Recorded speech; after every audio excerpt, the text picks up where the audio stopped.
My name is Paul Luna, and you're tuned into F&B Lunacy. I am here today with Chef Matt Coggin. Chef, tell us about yourself.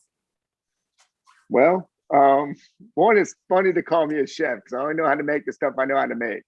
So that part kind of, I'll take it. Started in the restaurant business, I guess you could say, during the Olympics of '96. I worked at Dick and Harry's. It's kind of an interesting menu that I got to learn a lot about different kind of foods right away. I was immediately hooked. I went back to college for one more year, finished at college, came back to Dick and Harry's, and just from that on point, I've never worked anywhere except for restaurant industry. Been in the neighborhood that DBA Barbecue's in for quite a long time. I think since like '97. So even though we opened in the middle of the recession 12 years ago, it was a neighborhood I knew. So regardless, we felt like we could get in, survive the recession, and in the end, be very happy to be in. We're in a neighborhood we are in, which is truly the case. Is there a food-related product you eat that is embarrassing? I mean, anything fast food. That's just, it's just embarrassing. Anything fast food. Otherwise, Stouffer's French bread pizza. And by the way, even now, to this day, it still burns the roof of my mouth every time, all the time. What do you enjoy doing when you're not working?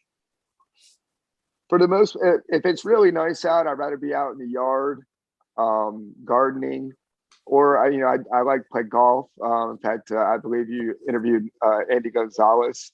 I would like to play with him sometime, but he's well outside of my handicap. Great guy though, but he would, yeah.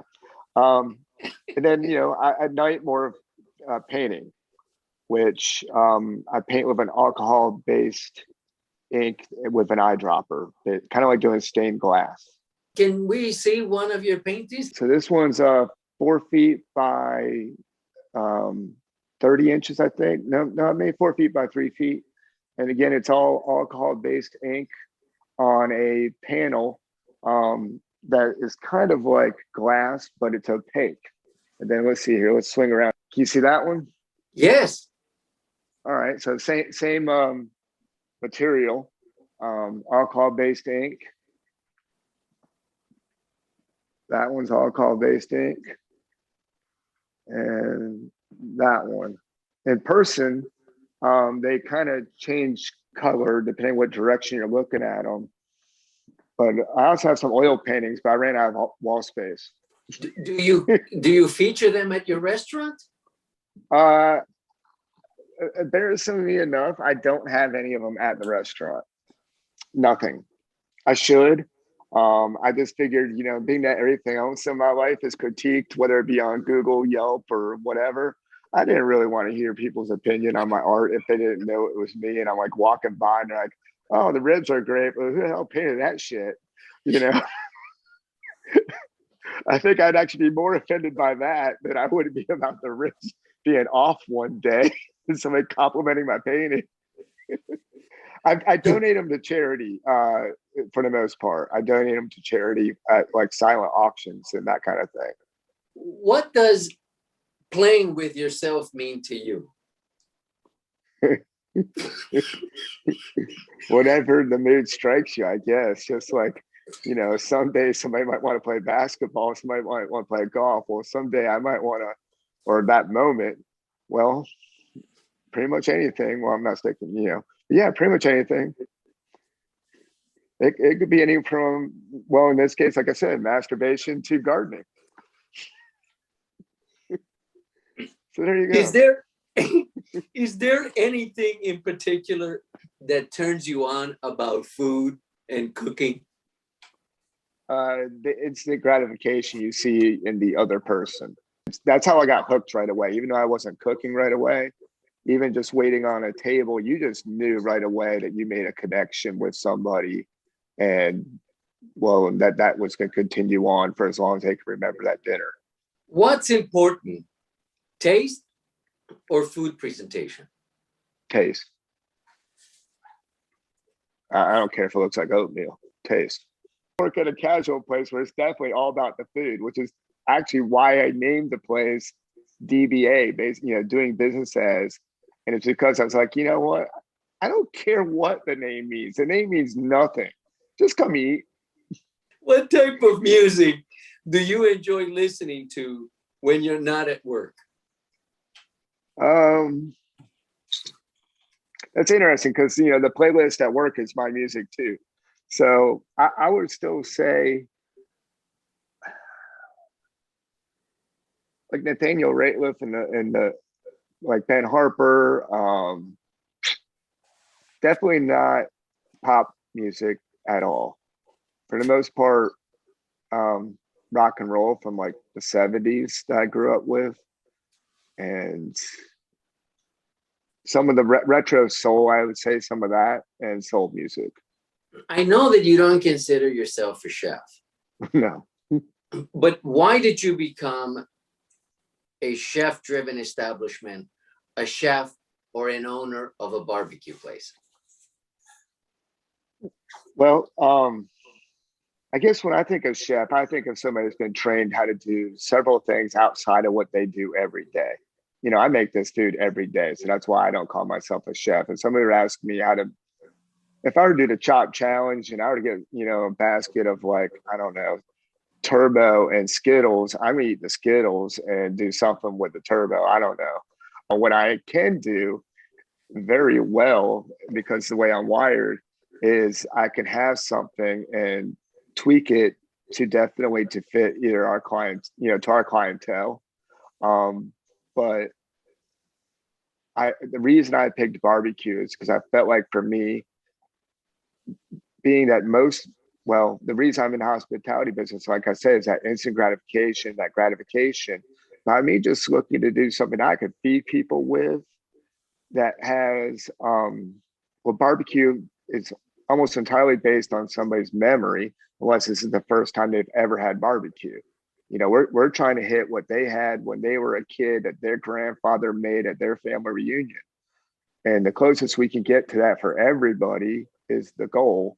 And I just like that there's so much camaraderie around barbecue. It's a community. It's not like pizza. It's not like steakhouses. Sure, they know each other at food and wine functions, that kind of thing. Who are you going to borrow wood from if you have a problem? It's going to be your friends at the other barbecue restaurant. Who are you going to borrow a case of brisket from? Your friends at the other barbecue restaurant. And because we're all approaching barbecue differently, you can go try, Fox Brothers, Wednesday, and maybe come see me the following, 2 Saturdays from that to see how we're different. Like that's a thing, not saying, well, this steakhouse is better than this steakhouse. No, it's, I like this barbecue. I like this barbecue, and this is how they're different. And I like the sides here. I just came into the whole comfort food of it and the community of it. That's why I picked barbecue and got out of fine dining. I mean, there's something about that. It's nostalgic. And if you're, we'll just say a family, and you're taking your kids out for barbecue for the first time, you're taking them to the place that's your favorite. That's now going to be their favorite until they're proven otherwise, because that's going to be the barbecue they've grown up with now, whether it be, Fat Matt's, which has been around forever. I mean, some people that's what they grew up on, especially if they went to, Emory around the corner. And, all I can do is try to be either somebody's best first time, or I like the way they do it, but I'm never going to nail what somebody used to have, maybe from a family member. I can try to get close, but I can't do that for every person I need to come buy dinner. Barbecue is by far the base of Southern comfort food. I mean, that was first. And then there was shrimp and grits and, fried chicken. But first, there was barbecue, which was taking crappy ass meat and making it delicious. That had to be first.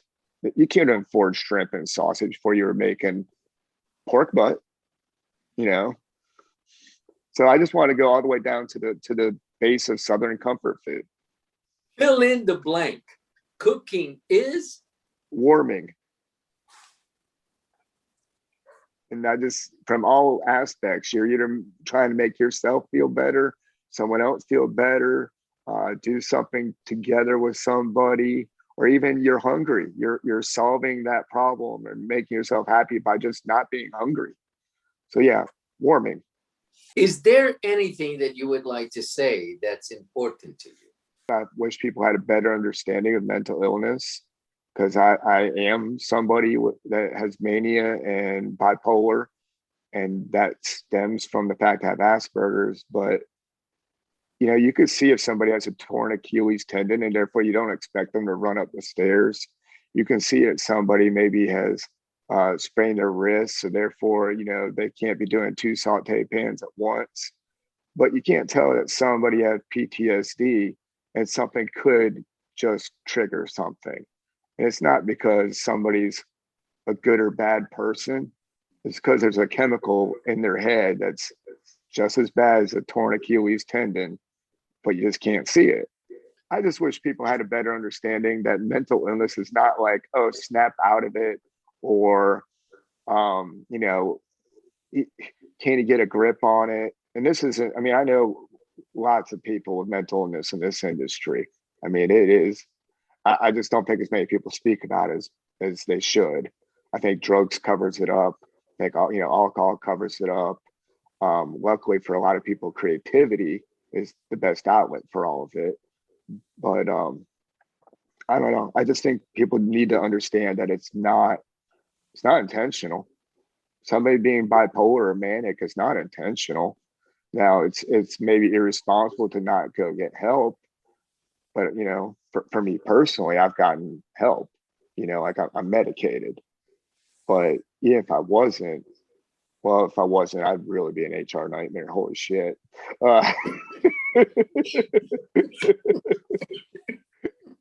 What's important in your life? Joy. 2020 was actually one of the happier years of my life. It brought out the bad in a lot of people, but as far as the people immediately around me or in the neighborhood around us, it brought out a lot of good. As soon as people saw restaurants closing down and going to takeout only, our neighborhood was coming out 2-3 times a week, not to just us, but Molly right around the corner, support us. But they're also tipping my staff like 50%, 100%, because they knew, restaurants getting killed as far as, had it not been for PPP. So it was great to see a neighborhood, which is why I said earlier, I'm glad to be in a neighborhood. They truly did support their local small businesses. And that just, I don't know, that brought me joy and got me so that the industry again, to me, felt more like hospitality and less like a business, because it's getting too much to feel like a business. That, numbers were getting too important. People were getting not as important as they should have been. If that makes any sense. That's me. This question is a bit odd. Okay. Not to consider any health issues here, but do you consider yourself a lunatic? Well, I just said that I'm medicated for 2 different things, and I have Asperger's, I feel like I answered this question. I've been told to stop saying that I think I'm crazy because it's not funny. But just in the fact that I have Asperger's, that pretty much puts me at the far end of a spectrum of something. So yeah, I'm gonna go with for the most part, yes. I'm a non-harmful nut job. Yeah. Okay. I'm a harmless wacko. Well, that goes back to that whole like self. What was it? What does it mean to play with yourself or something? Does that go back to that question again?